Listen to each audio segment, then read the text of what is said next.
Hello, सबसे पहले आपको बहुत बहुत congratulations. Thank you sir, thank you.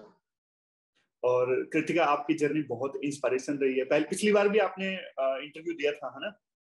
Ji sir ji, last और टाइम भी था। सेकंड टाइम इंटरव्यू में 66 रैंक। Yes sir. बढ़िया, जबरदस्त। हिंदी मीडियम में आपने टॉप किया।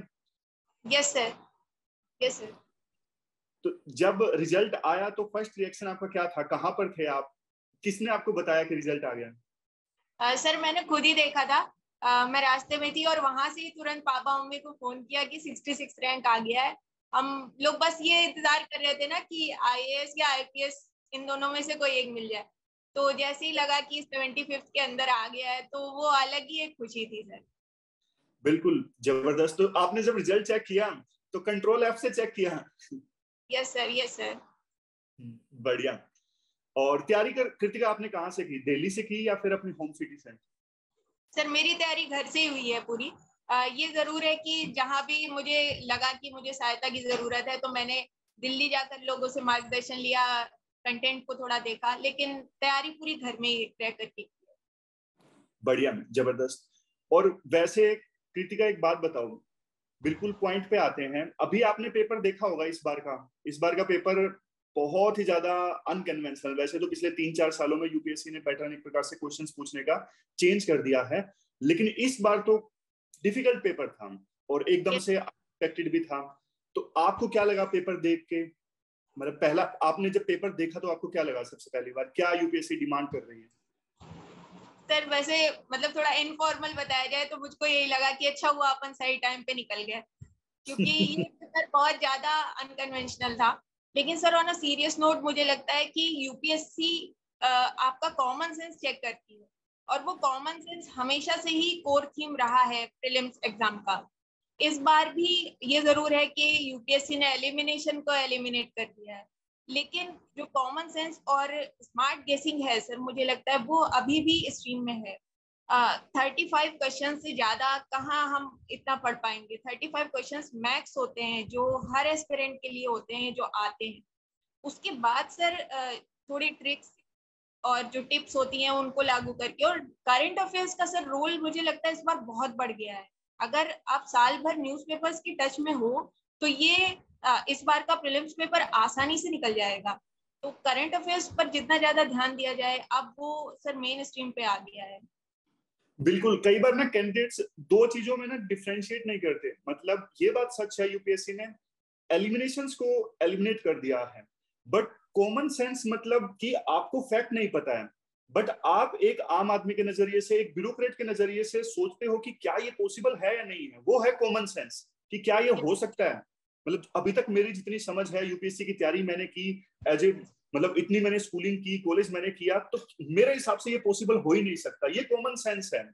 तो कई बार यस स्टूडेंट्स के बीच में डिफरेंशिएट नहीं कर पाते, उनको लगता है कि यूपीएससी ने सब कुछ एलिमिनेट कर दिया। यस सर, बिल्कुल सर। बिल्कुल। और बताइए कृतिका, मतलब सिलेक्शन होने के बाद, मतलब रिजल्ट आने के बाद और अभी काफी दिन हो गए, 7-8 दिन हो गए, अभी तक का कैसा आपका एक्सपीरियंस रहा? कॉल्स आ रही होंगी बहुत ज्यादा। ये सर बहुत सारे कॉल्स आ रहे हैं, और साथ में जो मेरा शहर है कानपुर, उससे इतना प्यार मिल रहा है कि सभी लोग चाह रहे हैं कि एक बार मिलना हो जाए, एक बार किसी कार्यक्रम में आना हो जाए। तो मेरा तो शेड्यूल भी बहुत ज्यादा हेक्टिक हो गया है सर आजकल। बिल्कुल। एक्चुअली होता क्या है, जब मतलब सिलेक्शन हो जाता है ना, तो आपके आस पड़ोस के रिश्तेदारों के बहुत सारे पेरेंट्स ऐसे होते हैं जो अपने बच्चों से आपको मिलवाना चाहते हैं। यस उनको सर, लगता यस। है कृतिका से मिलवाएंगे, उनको भी इंस्पिरेशन मिलेगी, वो भी तैयारी करेंगे, जीवन में कुछ बढ़िया करेंगे, इसलिए थोड़ा सा एक्टिव हो जाता है। जी सर। और ट्रेनिंग, वैसे ट्रेनिंग में तो अभी 2-3 महीने है शायद, है ना? ये सर जुलाई लास्ट या अगस्त शुरुआत में होगा सर। अच्छा कृतिका, आपने पिछली बार इंटरव्यू दिया और कितने मार्क्स आए आपके इंटरव्यू में वैसे? सर लास्ट टाइम 165 थे, और इस बार सर 182 है। बढ़िया। पिछली बार आपने इंटरव्यू में जब आपका नहीं हुआ था तब कैसी फील आई? ये क्वेश्चन देखो इसलिए जरूरी है क्योंकि इस बार का पेपर जैसे खराब आया, बहुत सारे एस्पायरेंट्स को लो फील हो रहा है। सीट्स तो देखो मतलब अनफॉर्चुनेटली लिमिटेड ही है, पेपर चाहे खराब आए या फिर सही आए, सीट्स तो उतनी ही है।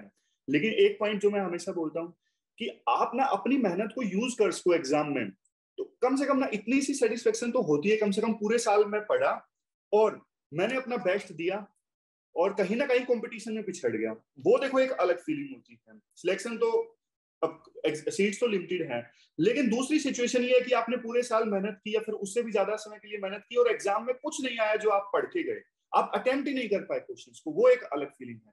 तो मैं ये क्वेश्चन जो फिर से क्वेश्चन पे आता हूँ कि पिछली बार जब आपका नहीं हुआ था तो आपको कैसा फील हुआ? इंटरव्यू तक आप पहुंचे, फाइनल रिजल्ट में नहीं हुआ, तब कैसा फील हुआ आपको? सर सबको लग रहा होगा कि वो बहुत खराब टाइम था मेरे लिए, लेकिन वास्तव में सर वो मेरे लिए मोटिवेशनल टाइम था, क्योंकि वो ऐसा टाइम था जब इंटरव्यू तक मुझे पहुंचने का अवसर मिला, तो मेरे मम्मी पापा ने फिर पूरी तरह से कह दिया कि अब यूपीएससी ही करना है और कहीं नहीं जाना है। और मुझे भी लगा कि इतनी मेहनत में यहाँ तक पहुंच गए हैं, तो एक बार अगर अटेम्प्ट और करते हैं थोड़ी और मेहनत के साथ, थोड़े फोकस तैयारी के साथ, तो इस बार पक्का सिलेक्शन लेके ही आएंगे। तो सर वो मोटिवेशन मुझे बहुत मिला, क्योंकि मेरे लिए बहुत बड़ी बात थी इंटरव्यू तक पहुंचना ही। मेरे आसपास कोई भी ऐसा नहीं था जिसने पहले ये एग्जाम दिया हो या क्रैक किया हो, कोई भी सिविल सर्विसेज में नहीं था, तो वो ही मेरे लिए बहुत मोटिवेशन का सर सोर्स रहा। और मुझे लगता है कि सभी को, अगर वो कहीं भी असफल हो रहे हैं, तो अपनी गलतियों को थोड़ा सा सुधार करते हुए थोड़ा हमें ट्रैक करना चाहिए कि कहाँ पर गलतियां हो रही हैं, ले जाते हैं तो सफलता फिर आगे सुनिश्चित हो जाती है। तो असफलताएं सफलता की एक सीढ़ी मानी जा सकती है ना सर। और वैसे देखो, आप तैयारी कर रहे थे, आपने प्लान भी कुछ सोचा था या फिर वैसा कि नहीं अभी तो मेरे पास एक ही विकल्प है, किसी भी कीमत पे क्लियर करना ही है, या आपने सोचा था कि इस अटेम्प्ट के बाद मैं सोचूंगी? मतलब क्या आपके मन में चल रहा था? सर हम मध्य वर्ग से आते हैं, तो और बड़ा होने के कारण मेरे ऊपर जिम्मेदारी थी, तो मैंने ये साथ में अपनी एकेडमिक्स को कभी ब्रेक नहीं किया। मैंने तैयारी के साथ में अपनी एकेडमिक्स जारी रखी, साथ में जेआरएफ का एग्जाम भी निकाला, और मेरा ये था फोकस लास्ट ईयर तक कि यूपीएचईएससी या राजस्थान पीसीएस या फिर मध्य प्रदेश पीसीएस का जो असिस्टेंट प्रोफेसर एग्जाम होता है वो भी मैं साथ में दूं, और मैंने दिए भी थे। लेकिन जब इंटरव्यू तक पहुंचना हो गया, मेंस क्लियर हो गया, तो मुझे लगा कि एक फोकस तैयारी साल भर की चाहिए यूपीएससी के लिए, तो मैंने फिर उन सबको ड्रॉप करके फिर अपना ध्येय बनाया कि अब सिर्फ यूपीएससी ही करना है, और 2022 की पूरी तैयारी मेरी फोकस थी यूपीएससी पर। बढ़िया बढ़िया। और वैसे हिंदी मीडियम में आपको पता है रिजल्ट इस साल तो अच्छा आया पिछले साल के कंपैरिजन में, लेकिन ओवरऑल अगर देखें तो पिछले कुछ समय से हिंदी मीडियम जो स्टूडेंट्स हैं उनका रिजल्ट थोड़ा अच्छा नहीं रहा है एज कंपेरिजन टू 2011 से पहले जो रहा करता था। तो आप उनको क्या बोलना चाहोगे कि कैसे आपने, आमतौर पे शिकायत रहती है हिंदी मीडियम में रिसोर्स नहीं है और अनेकों तरह के चैलेंजेस उन्हें आते हैं, क्या बोलना चाहोगे आप हिंदी मीडियम स्टूडेंट्स को? सर हिंदी माध्यम की सबसे बड़ी समस्या यही है कि कंटेंट की क्वालिटी कहीं ना कहीं कंप्रोमाइज हो जाती है, और इस वजह से हम लोग अंडर अचीवर्स रह जाते हैं, अंडर परफॉर्मर्स रह जाते हैं। तो मेरा कहना यही है कि जहां से भी संभव हो सके मटेरियल को एकत्रित करना है। गूगल ट्रांसलेशंस और बहुत सारी ट्रांसलेशन वेबसाइट्स हैं जिनका यूज कर सकते हैं।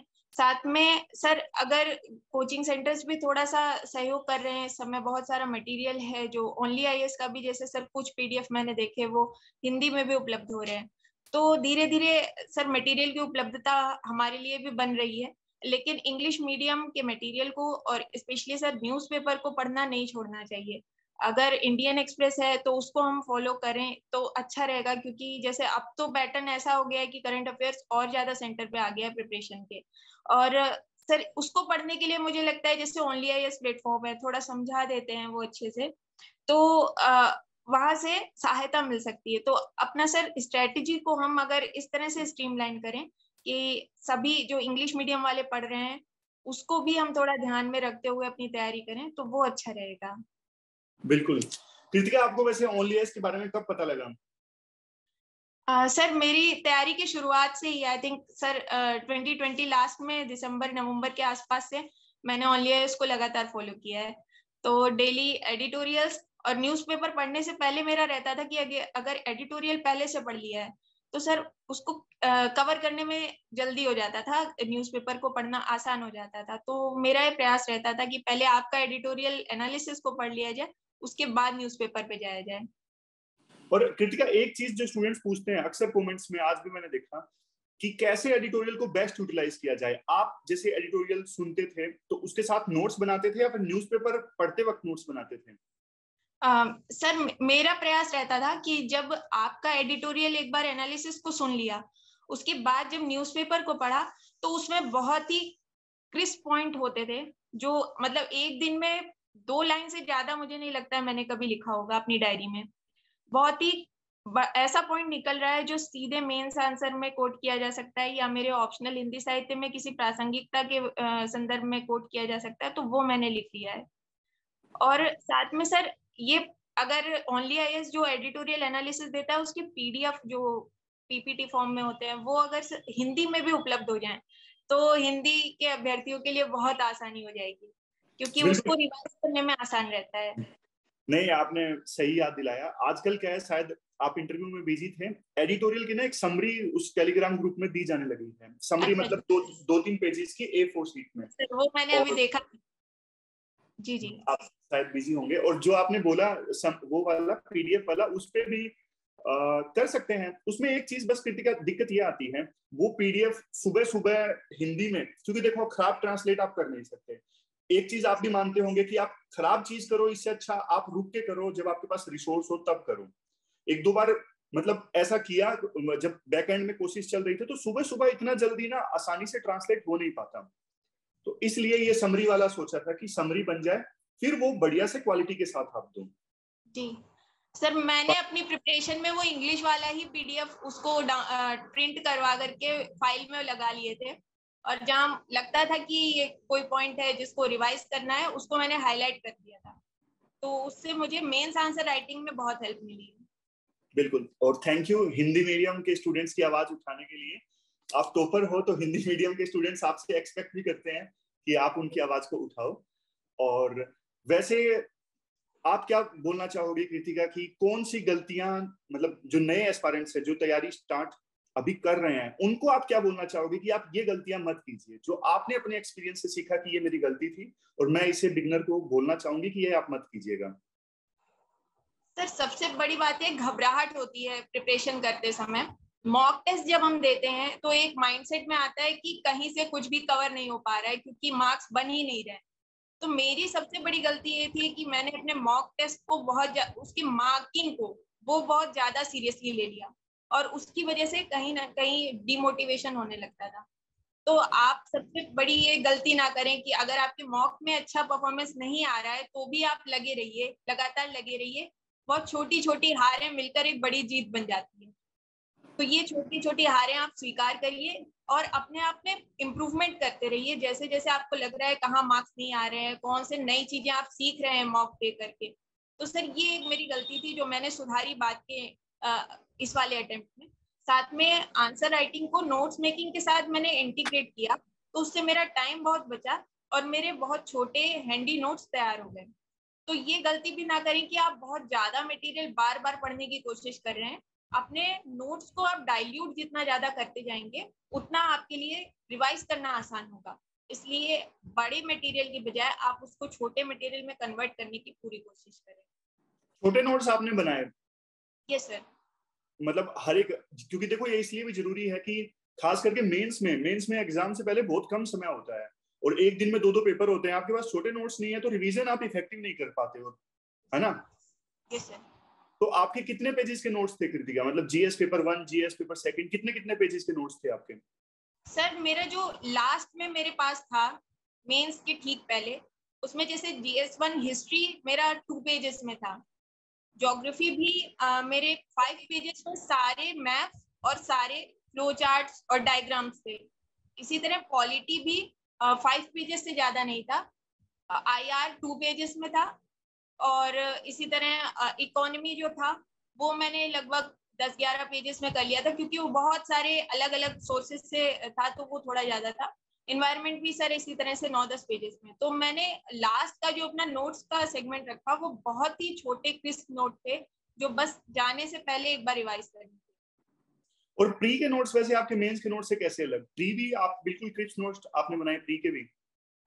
सर प्री में ये था कि मैंने रिवाइज किया अपनी बुकलेट्स को, और साथ में उसको जो चीजें याद नहीं हो रही थी या ऐसा लग रहा था कि कंफ्यूजन, बहुत सारी चीजें होती है जिनको आपस में रिलेट करना होता है और तब वो याद रह पाती है। बहुत सारे डाटा जैसे स्टेडीली इंक्रीज हो रहा है, डिक्रीज हो रहा है, इस तरह के, तो उन सबको मैंने 5-6 पेजेस में अपने बहुत छोटे नोट्स बना लिए थे, जो मुझे लग रहा था कि ये पॉइंट्स कहीं मिस ना हो जाए, तो वो लास्ट में रिवाइज करने के लिए रख रखे थे। बिल्कुल बढ़िया। और अभी तो कृतिका जैसे बहुत सारी नई नई एप्लीकेशंस आ गई हैं और टेक्नोलॉजी काफी बढ़िया है, मार्केट में अवेलेबल है, और दोनों ये बेन और बून दोनों हैं। आपने कैसे टेक्नोलॉजी को यूज किया अपनी तैयारी में? सर मैंने गूगल ट्रांसलेशन का भरपूर यूज किया, पूरे पूरे पीडीएफ्स मैंने कई बार कोशिश किया कि अगर ट्रांसलेट हो जाए। साथ में यूट्यूब चैनल्स का भरपूर यूज किया, मैंने सब्सक्राइब कर रखे थे। और क्योंकि घर में रह करके तैयारी की तो मेरी कंसिस्टेंसी नहीं बन पाती थी, जैसे बाहर अगर रह रहे हैं तो आसपास में पीयर ग्रुप बन जाता है, लेकिन यहाँ ऐसा नहीं था। तो मेरे लिए ओनली आईएएस एक ऐसा साथी था जो मेरे डेली रूटीन को लगातार बनाए रखने में, कंसिस्टेंसी को बनाए रखने में हेल्प करता था। तो मैंने ओनली आईएएस जैसे बहुत सारे प्लेटफॉर्म्स का यूज किया। साथ में सर ये जो सोशल मीडिया है उसका एल्गो ऐसा है जो हमें ट्रिक कर सकता है। बिल्कुल बिल्कुल। ऐसे में एक इको चैम्बर जैसा क्रिएट हो जाता है। तो आप कोशिश करें कि बहुत विवेकपूर्ण ढंग से इसका यूज करें अगर आप सोशल मीडिया प्लेटफॉर्म्स का यूज करते हैं। हाँ, पीछे पड़ जाते हैं यूट्यूब वाले, फेसबुक वाले तो कुछ भी सर्च मारो वो ही रिकमेंड करने लगते हैं। आज के समय में टाइम इज मनी, आपका टाइम लेना चाहते हैं। हमें लगता है कि कुछ नहीं, ऐसी वीडियो देख लो, मतलब एक्चुअल में टाइम जा रहे हैं, है ना? Yes sir, yes sir. अपने टाइम को जितना ज्यादा हम अच्छे से और एक डिसिप्लिन के साथ यूटिलाइज करेंगे, क्योंकि टाइम ही है यहाँ पर, 1 साल आपको कंसिस्टेंसी के साथ देना है। आपका एक दिन बर्बाद होता है तो अगले दिन लगता है अब एक दिन बर्बाद हो गया तो अब ये नेक्स्ट डे हम क्या ही कर पाएंगे। और डेली आप थोड़ा थोड़ा करते रहते हो तो वो मोटिवेशन बना रहता है। बिल्कुल। और कृतिका, कुछ एप्लीकेशंस आप सजेस्ट करना चाहोगे बच्चों को? कुछ जो एप्लीकेशंस आपने यूज की, नहीं भी की तो कोई बात नहीं। हाँ सर, बाकी कोई मेरी विशेष एप्लीकेशंस ऐसी नहीं। यूट्यूब प्लेटफॉर्म्स थे, टेलीग्राम से मैंने बहुत सारे पीडीएफ डाउनलोड किए हैं, तो वो है। यही एप्स हैं सर, और कोई ऐसे एप्लीकेशन नहीं। आजकल ना बहुत सारी ऐसी एप्स चलती है, मैं इसलिए पूछ रहा था। जैसे Yes, सब कुछ, मतलब ऐप आपने डाउनलोड की, सब कुछ नोटिफिकेशन बंद हो जाएगा, सब कुछ आप हाँ फोकस के सर, साथ पढ़ सकते हो आजकल। ये सर पोमोडोरो टेक्निक का मैंने यूज किया था। मेरे पास एक वो टोमेटो है सर, तो वो मुझको यूज नहीं करना पड़ा इस पे। मैंने फिजिकली उसको ले लिया था और उसमें 50 मिनट्स के मैंने टाइमर लगा करके पूरा दिन पोमोडोरो से ही मैंने तैयारी की है। पोमोडोरो टेक्निक के जरिए 10 मिनट का ब्रेक, 50 मिनट्स का, या फिर 90 मिनट का एक सेशन और फिर 10 मिनट्स का ब्रेक। बढ़िया। और कुछ लोगों का ये क्वेश्चन होता है कि कोचिंग लेने की जरूरत है, दिल्ली आने की जरूरत है। दो क्वेश्चंस हैं, मतलब दिल्ली आने की जरूरत है या नहीं है, कोचिंग लेने की जरूरत है या नहीं है। मेरी पर्सनल ओपिनियन है कि कोचिंग लेने की जरूरत नहीं है, ना ही दिल्ली आने की जरूरत है। आप बता दीजिए, आपकी क्या राय है? सर दिल्ली आने की बिल्कुल भी जरूरत नहीं है, आप अपने घर में रहकर आसानी से तैयारी कर सकते हैं। अगर घर में मौका नहीं मिल रहा है तो आप कहीं भी रूम ले लीजिए, फिर उसके लिए जरूरी नहीं है कि आपको दिल्ली ही जाना है। आप कहीं भी रूम ले करके अपना एक सेपरेट बना करके तैयारी कर सकते हैं, क्योंकि कई बार ऐसा होता है कि परिवार में उतना स्पेस नहीं मिल पाता है तैयारी के लिए। और कोचिंग की जहाँ तक बात है सर, ये सबके लिए अलग अलग हो सकता है। मुझे लगता है कि सबको अपनी स्थिति के अनुसार निर्णय लेना चाहिए कि आपको क्लासेस लेनी है या नहीं लेनी है। मेरे लिए ये था कि खुद पढ़ना मुझे ज्यादा सही लगता था। कहीं कंसेप्ट अगर फंस रहे हैं तो मेरे लिए ये ज्यादा आसान होता था कि उसको यूट्यूब पे सर्च करके अगर किसी ने अच्छे से उसको डायग्राम्स वगैरह से समझाया हो तो वो देख लिया जाए 5-10 मिनट में। पूरी क्लास में बैठना मेरे लिए मुश्किल था, तो मुझे लग रहा था कि मेरी खुद की तैयारी अच्छे से हो जाएगी अपने माध्यम से, तो मैंने खुद तैयारी की है। अगर किसी को लग रहा है कि कंसेप्ट बिल्डिंग में या पूरी प्रक्रिया को समझने में बहुत ज्यादा समस्या हो रही है तो फिर वो कोचिंग ले सकते बिल्कुल सही आंसर, माइक्रो में जाके आंसर दिया आपने, अच्छा आंसर दिया।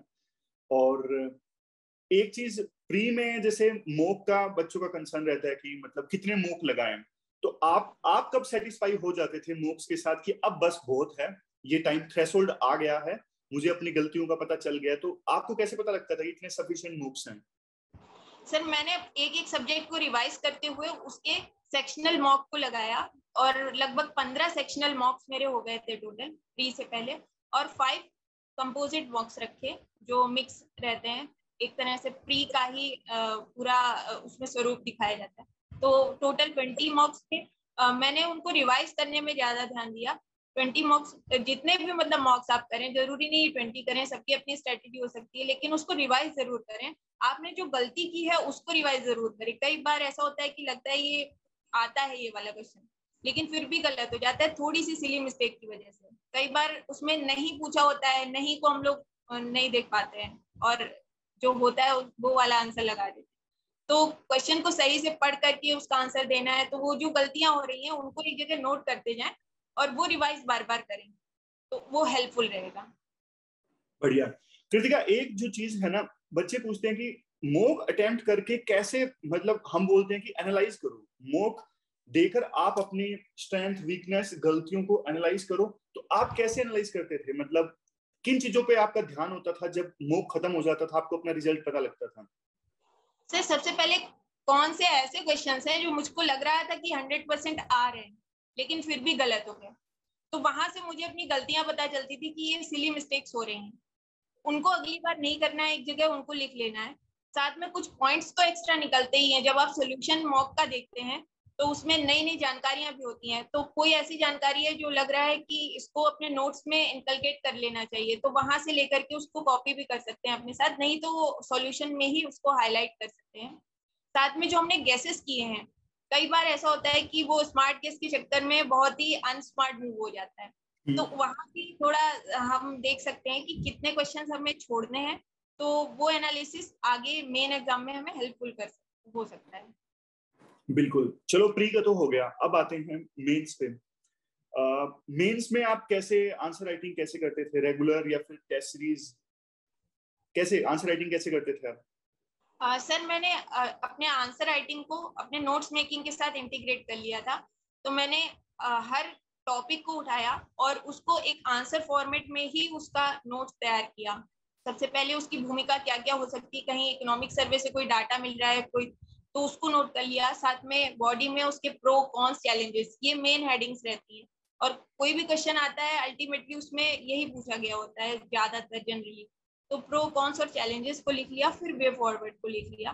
साथ में मैंने ये कोशिश की कि हर आंसर में एक या दो फ्लो चार्ट्स तैयार हो जाएं, डायग्राम्स तैयार हो जाएं, या फिर मैप को अगर हम किसी तरह से इंटीग्रेट कर सकते हैं उसके साथ, तो वो मैंने अपने नोट्स में ही उसको रखा साथ में, ताकि रिवाइज करने में वो बार बार आंखों के सामने पड़े, तो रियल मेंस एग्जामिनेशन में उसको अच्छे से बनाया जा सके। शुरुआत में जो बिगिनर्स है ना, उनको ये चैलेंज रहता है।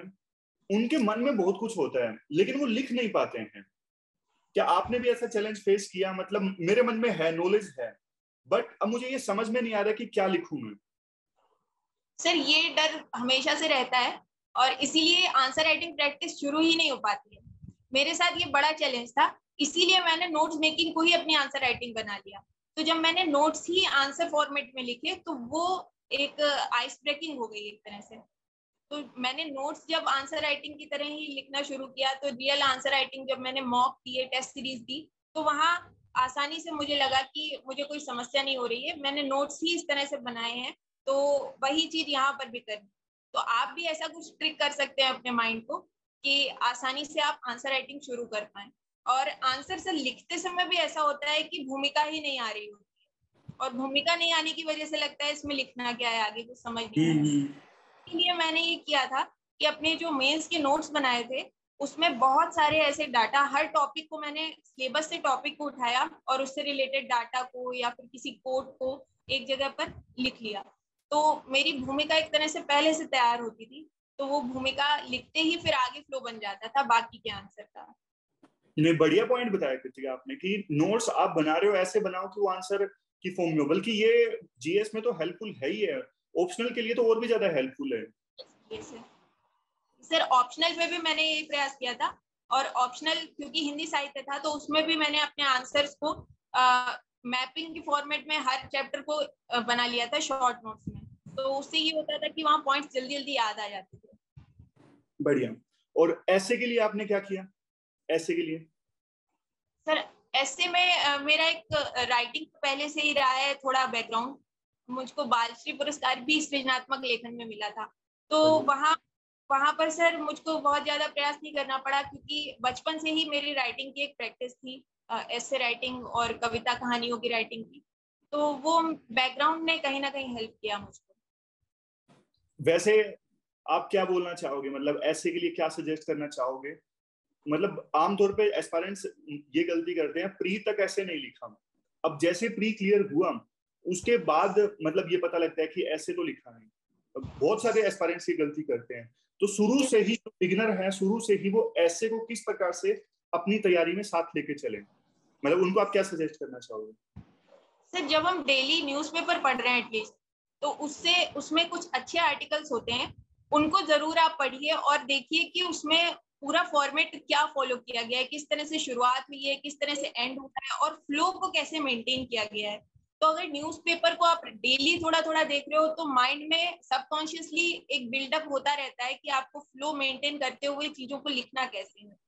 साथ में आप कुछ एक डायरी बना सकते हैं जिसमें कुछ अच्छे एनेक्डोट्स हो गए, कुछ अच्छे एग्जांपल्स हो गए, कोटेशंस हो गए। हिंदी में सर कोटेशंस का बहुत महत्व है, तो कोटेशंस मैंने एक जगह एकत्रित किए थे। इंग्लिश में भी ऐसा हो सकता है कि आप अच्छे कोटेशंस को लेते रहें, एक जगह एकत्रित करते रहें और उनको समय समय पर रिवाइज करते रहें। साथ में मल्टी डायमेंशनल ऐसे होगा तो वो अच्छा रहेगा। तो जितना ज्यादा मल्टी डायमेंशनल फॉर्मेट आप यूज कर सकें, जितने ज्यादा सब्जेक्ट्स को, व्यूज को इंक्लूड कर सकें, वो पढ़ने में अच्छा लगता है।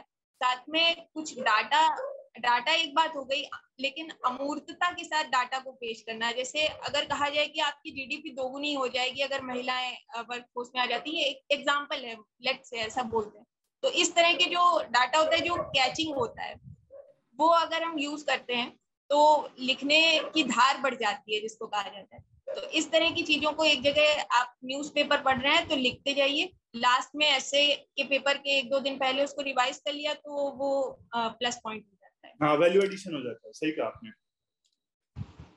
एक एक क्वेश्चन कि जैसे मतलब आपने तो ये फेस नहीं किया, जैसे कई बार ना अटेम्प्ट ज्यादा हो जाते हैं, चौथा अटेम्प्ट हो गया, पांचवा अटेम्प्ट हो गया, अब इस समय तक ना बहुत ज्यादा सोसाइटी का भी प्रेशर आ जाता है। तो आपने ऐसा कुछ समाज का प्रेशर या फिर मतलब जो रिलेटिव्स हैं पूछते हैं तैयारी कैसे चल रही है, पड़ोसी पूछते हैं, ऐसा कुछ फेस किया आपने? ये सब फेस करना पड़ता है। बहुत सारे जिनको भी पता होता है वो बार बार पूछते रहते हैं कि अब क्या चल रहा है, अभी कहाँ पहुंचे। तो सर मुझे ऐसा लगता है कि इसमें आप अगर एक प्लान बी को लेकर के चलते हैं तो अपना माइंड का थोड़ा कामनेस रहती है कि ये नहीं होगा तो ये हो जाएगा। तो आप अपना एक प्लान बी तैयार करके रख सकते हैं। बाकी फैमिली का सपोर्ट ऐसे में बहुत इंपॉर्टेंट होता है, तो फैमिली से बात करें, फैमिली के साथ थोड़ा टाइम स्पेंड करें। वो अगर आपको पॉजिटिव थोड़ा सा मोटिवेट करेंगे तो वो आपके लिए भी थोड़ा हेल्पफुल रहेगा। बाकी बाहर की बातें बहुत ज्यादा सुननी नहीं है, क्योंकि ये तैयारी ऐसी है कि समाज के बहुत कम लोग होते हैं जो हिम्मत ही कर पाते हैं तैयारी करने की। स्पेशली जो छात्राएं हैं, गांव में हैं, उनको ये मौका ही नहीं मिलता है। अभी सब लोग बहुत खुशी मना रहे हैं कि इतनी सारी छात्राएं हैं, उन्होंने इतना हाई पोजीशंस इस रिजल्ट में ग्रैब कर लिया है, सब टॉपर्स हैं। लेकिन सर वास्तव में जो गांव की छात्राएं हैं जिन्हें मौका ही नहीं मिला है, वो तो अभी कंपटीशन में है ही नहीं। हम कहाँ कंपटीशन अपना रख रहे हैं। तो उनको सर कंपटीशन में लाना है, उनको समाज से किस तरह प्रोत्साहन मिले कि वो भी आकर के इस लड़ाई में शामिल हों। उसके लिए समाज को भी तैयार होना पड़ेगा। समाज भी अगर मोटिवेट करता है और स्पेशली छात्राओं को मौका देता है तो वो आगे बहुत कुछ कर सकती हैं। बहुत अच्छी बात कही कृतिका आपने, सच में आप इंस्पिरेशन हो बहुत सारी गर्ल्स के लिए। और आप मतलब अभी जैसे सर्विस में जब जाओगे तो ऐसा कुछ एरिया आपने सोचा कि मैं इस एरिया में काम करना चाहती हूँ, मतलब ये एक ऐसा एरिया है मैं चाहती हूँ कि सच में इसमें इम्प्रूवमेंट आना चाहिए, ऐसा कुछ आपने सोचा? जी सर, जैसा मैंने अभी कहा सर, जो छात्रा शिक्षा है उसमें सुधार किया जा सकता है। छात्राओं के मल्टी डायमेंशनल डेवलपमेंट के लिए, उनके पर्सनालिटी डेवलपमेंट के लिए, उनमें सुरक्षा और स्वावलंबन की भावना को जगाने के लिए हम शिक्षा मॉड्यूल्स को इस तरह से डिजाइन कर सकते हैं कि थोड़ा एक्स्ट्रा करिकुलर एक्टिविटीज में उनको पार्ट लेने का अवसर मिले, उनको बाहर निकल करके समाज के बीच में सोशलाइज होने का अवसर मिले, सिर्फ एकेडमिक नहीं बल्कि एक ओवरऑल डेवलपमेंट, ताकि वर्कफोर्स में वो आसानी से इंक्लूड हो सके। वो सुनिश्चित करने के लिए ये महिला सशक्तिकरण का आधारभूत स्तंभ शिक्षा हो सकती है। तो शिक्षा में जो जैसे न्यू एजुकेशन पॉलिसी में बहुत अच्छा एनविसेज किया गया है तो उसमें महिलाओं को, छात्राओं को केंद्र में ला करके कार्य करने का अवसर मिलता है, तो मैं उसमें कार्य करना चाहूंगी। जबरदस्त। ठीक है कृतिका, आप अब कुछ कहना चाहते हो, मतलब जो नए एस्पायरेंट्स हैं उनको कुछ मैसेज देना चाहते हो, या फिर ऑलरेडी जो तैयारी में लगे हुए हैं उनके लिए भी? आप बोलिए। सर मैं यही कहना चाहूंगी कि आप अपने टारगेट्स को सेट करिए, और अगर 80% 90% भी आप डेली उन टारगेट्स को अचीव कर लेते हैं तो आपने एक चुनौती पार कर ली। इस तरह से जो आपका एटीट्यूड है वो मोटिवेटिंग हो जाता है, एटीट्यूड पॉजिटिव हो जाता है, और बड़ी सफलता इन छोटी छोटी सफलताओं से मिलकर के बनती है। तो आप डेली एक कदम आगे बढ़िए, डेली खुद के डेवलपमेंट के लिए कुछ काम करिए, अल्टीमेटली सक्सेस आपको मिलेगी। और जो हमारे हिंदी माध्यम के अभ्यर्थी हैं, मैं उन्हें भी कहना चाहूंगी कि अपनी क्यूरियोसिटी लेवल को थोड़ा सा बढ़ाइए। आप जहां से भी जो भी मटेरियल उपलब्ध हो रहा है उसको प्लीज यूटिलाइज करिए।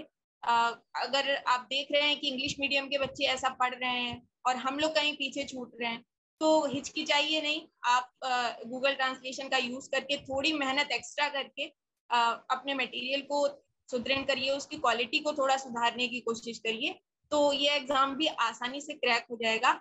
ये बहुत बड़ा दीवार नहीं है जो हिंदी माध्यम या भारतीय भाषा माध्यम के अभ्यर्थियों द्वारा टूटेगी नहीं। तो अपनी कोशिश को थोड़ा बढ़ाइए, थोड़ा स्ट्रीमलाइन होने की कोशिश करिए जो इंग्लिश मीडियम के छात्र हैं उनके साथ, तो ये सफलता आसान हो जाएगी। ठीक है, हिंदी माध्यम के स्टूडेंट्स हैं उनको आपका मैसेज मिल जाएगा बढ़िया ढंग से। और कृतिका, आपसे बात करके काफी अच्छा लगा, और फिर से दिल की गहराइयों से कांग्रेचुलेशंस। आप जब दिल्ली आओगे वहां पे मिलते हैं, स्टूडेंट्स आपसे इंटरेक्ट करना चाहेंगे। ठीक है? जी sir, thank you sir, thank you. Thank you very much.